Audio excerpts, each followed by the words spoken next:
What if I told you that there is a film so controversial that a French president tried to ban it? Che bravo attore, sembravi tanto sincero quando l'hai abbracciata e adesso sei qui con me. Ma sai, un abbraccio significa poco. Incontrarla di nuovo, baciarla, non mi è costato niente. So seductive that it made 300 million people lose their minds. So iconic that it played in the same theater for 13 years straight. Ladies and gentlemen, welcome to the wild, untold story of Emmanuelle, the movie that changed everything you thought you knew about cinema, sex, and the 1970s. Trust me. You think you know this film? You don't know anything yet. Fact 1. The Accidental Star. Our story begins with the most beautiful mistake in cinema history. Sylvia Kristel, the woman who would become the face of erotic cinema, never meant to audition for Emmanuelle. She was rushing to a commercial audition in Amsterdam when she burst through the wrong door. Wrong building, wrong floor, wrong room. But just Jekken, the director, took one look at her face and thought, "This is Emmanuelle." Plot twist. During the audition, Kristel was wearing a simple dress with tie-up strings.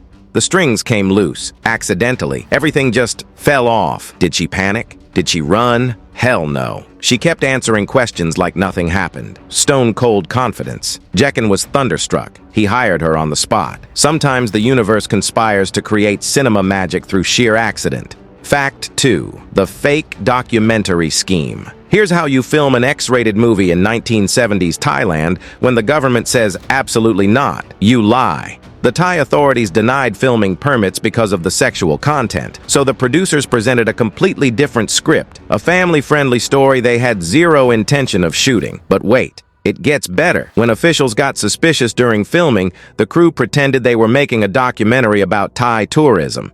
Just innocent travel footage, nothing to see here. The audacity, the brass, the sheer criminal genius of it all. They literally gaslit an entire government to make softcore history. The best films are often born from the most creative lies. Fact 3. Royal Rescue Mission. So remember that fake documentary scheme? It almost backfired spectacularly. Kristel and another actress were filming nude under a waterfall when Thai police showed up. Handcuffs, jail cell, international incident brewing. The producers were sweating bullets, trying to sort out this diplomatic nightmare. Then out of nowhere, salvation arrived from the most unexpected source.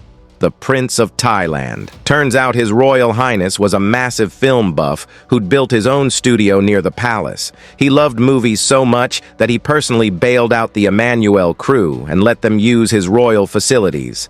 A prince saving a porn film. You literally cannot make this stuff up. Sometimes even royalty appreciates good cinema. Fact 4. The cigarette scene. Nobody directed one of the most infamous scenes in Emmanuelle involves a woman in a Thai bar performing a very creative trick with a cigarette. Here's the kicker. The director claims he never shot it. Just Jekken swears he first saw that scene when watching the film in a movie theater, just like everyone else. Someone on his crew apparently filmed it without his knowledge and secretly inserted it into the final cut. So who directed cinema's most notorious cigarette scene? To this day, nobody knows. It's like the film had a mind of its own, adding its own scandalous content when no one was looking. Even the filmmakers were surprised by their own movie. Fact 5. The stunt double scandal. Sylvia Kristel couldn't ride a horse. This becomes a problem when your script calls for a romantic horseback scene through the Thai countryside. Solution? Use a cameraman as Kristel's stunt double.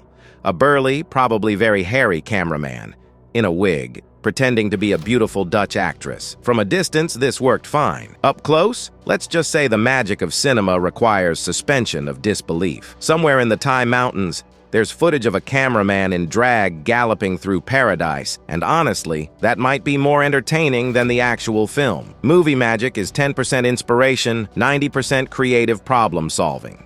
Fact 6. The Columbia Pictures Revolution. Emmanuelle became the first X-rated film ever released by Columbia Pictures, a major Hollywood studio, distributing softcore erotica. In 1974, this was corporate suicide, or genius. The decision came down to one crucial observation. The audiences lining up for Emmanuelle in France were mostly women. Columbia's executives figured if women liked it, it couldn't really be pornography. This single decision changed Hollywood forever. It proved that adult content could be mainstream, artistic, and profitable. Columbia took a billion-dollar gamble on the idea that sexy could also be sophisticated. They were right. Sometimes revolution comes wearing a very elegant dress. Fact 7. The King Crimson Heist. The Emmanuelle soundtrack contains stolen music, literally stolen. Composers Pierre Bachelet and Hervé Roy borrowed significant portions of King Crimson's Lark's Tongues in Aspic Part 2 for the film's score.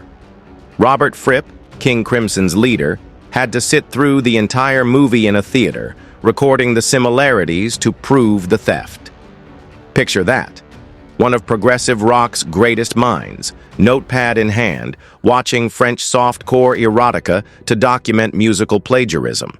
The lawsuit was settled out of court, and Fripp eventually got credited as a composer. Even film composers can't resist stealing from the best. Fact 8. The 13-year theater run, One Theater on the Champs-Élysées in Paris played Emmanuelle for 13 consecutive years. 13 years. Same film, same theater. Every single day from 1974 to 1987. That's 4,745 consecutive screenings of the same movie. Star Wars wishes it had that kind of staying power. Sylvia Kristel herself attended the final screening in 1986, watching her younger self seduce audiences one last time. The theater probably made enough money to buy half of Paris. True classics never really leave the theater. Fact 9.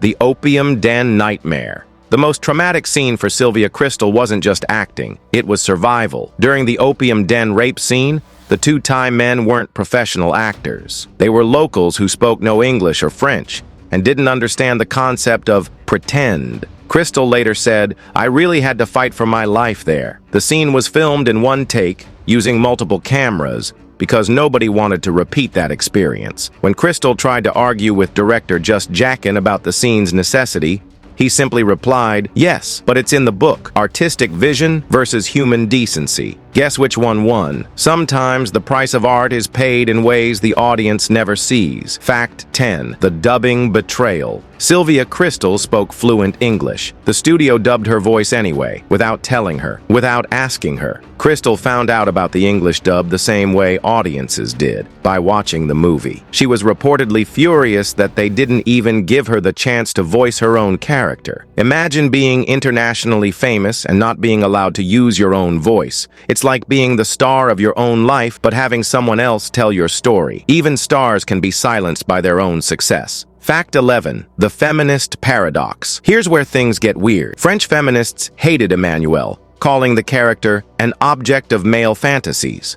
Japanese feminists loved it, thinking Emmanuelle was empowering and dominant.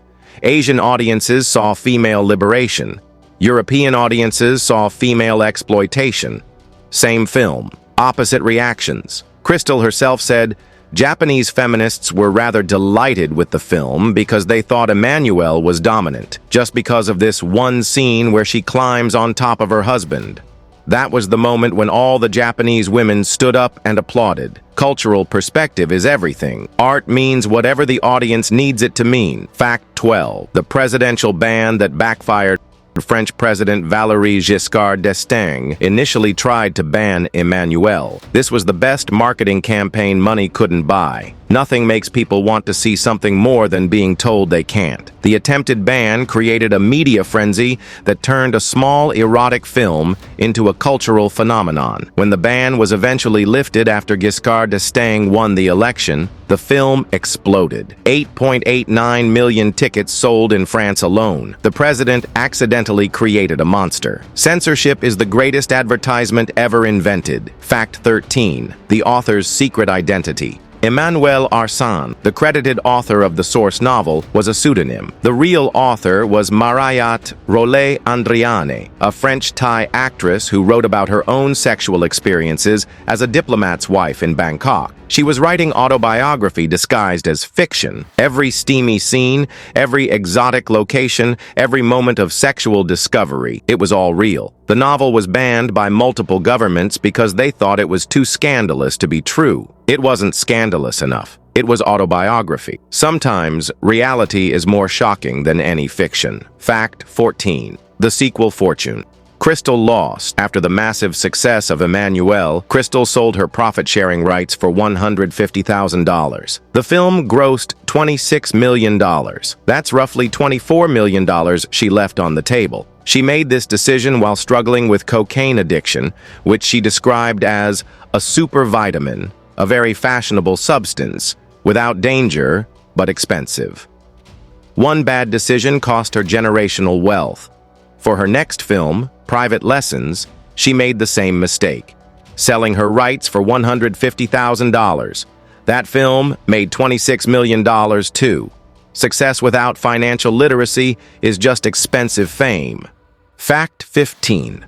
The longest-running franchise ever. Emmanuelle spawned the longest-running erotic film franchise in history. 6 theatrical films, 7 made-for-TV movies, countless international sequels and spin-offs. The franchise is still alive today. A 2024 reboot was released in France, 50 years after the original. Sylvia Crystal appeared in 11 different Emmanuelle films over 4 decades. But here's the weird part. In the later TV movies, she played an older version of Emmanuelle, while other actresses played the younger version. Imagine watching yourself be replaced by a younger actress playing the younger version of the character that made you famous. Meta doesn't begin to cover it. Some characters outlive their creators and their original stars. Fact 16. The Italian exploitation. Explosion Italian producers couldn't afford the rights to make official Emmanuelle sequels, so they changed one letter. Emmanuelle became Emmanuelle. One missing M created an entire parallel universe of Italian exploitation films starring Laura Gemser as Black Emmanuelle. These films were cheaper, weirder, and significantly more extreme than the original French series. The misspelling spawned dozens of movies that made millions of dollars. Sometimes copyright infringement creates better art than the original.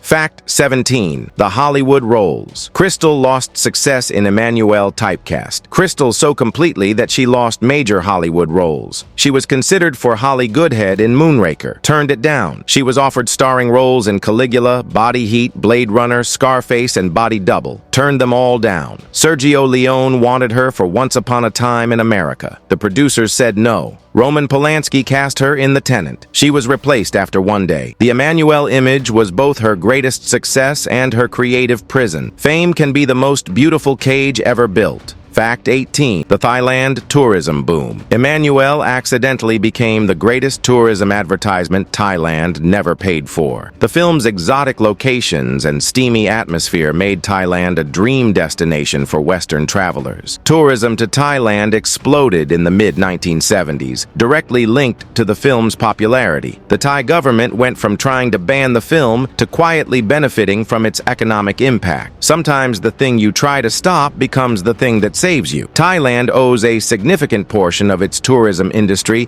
to a film they originally wanted to destroy. Art has consequences no one can predict. Fact 19. The Gene Siskel obsession. Film critic Gene Siskel was reportedly obsessed with Emmanuelle. This is the same man who gave serious intellectual reviews to Bergman and Fellini films. But Emmanuelle, that got him rock hard excited about cinema. He championed the film as legitimate art when other critics dismissed it as pornography. Siskel understood something others missed. Emmanuelle wasn't trying to be porn. It was trying to be a meditation on sexuality disguised as entertainment. The greatest film critics recognize art wherever they find it, even in the most unlikely places. True critics judge art by what it achieves, not what it attempts. Fact 20. The death of an icon. Sylvia Crystal died in 2012 at age 60, fighting cancer. Her final years were marked by addiction, financial struggles, and the weight of being forever identified with one role. In her 2006 autobiography, Undressing Emmanuelle, she revealed childhood sexual abuse, toxic relationships, and the dark side of international fame. She wrote, I wish I could have skipped that part of my life, referring to her years of drug and alcohol addiction in Hollywood. Just Jekin, the director, said upon her death, "Emmanuelle brought us big problems. We were a bit marked. It was a highly contested film then, and now it is a cult film. Icons pay the highest price for immortality." Bonus fact: the contemporary mystery. Here's something that'll blow your mind. Nobody really knows why Emmanuelle became such a massive phenomenon. It wasn't the best-made film of 1974.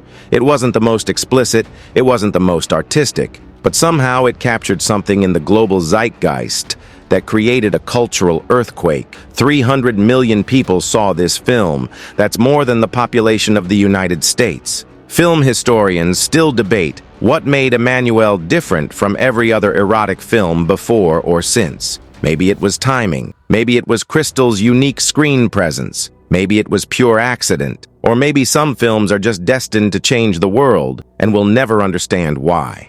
The greatest mysteries aren't always about what happened. They're about why it mattered. From accidental auditions to royal rescues, from stolen music to 13-year theater runs, Emmanuelle proved that the most extraordinary stories happen behind the camera. This wasn't just a film. It was a cultural phenomenon that redefined sexuality in cinema, launched 1,000 imitators, and made a Dutch model into an international icon. But here's the real question.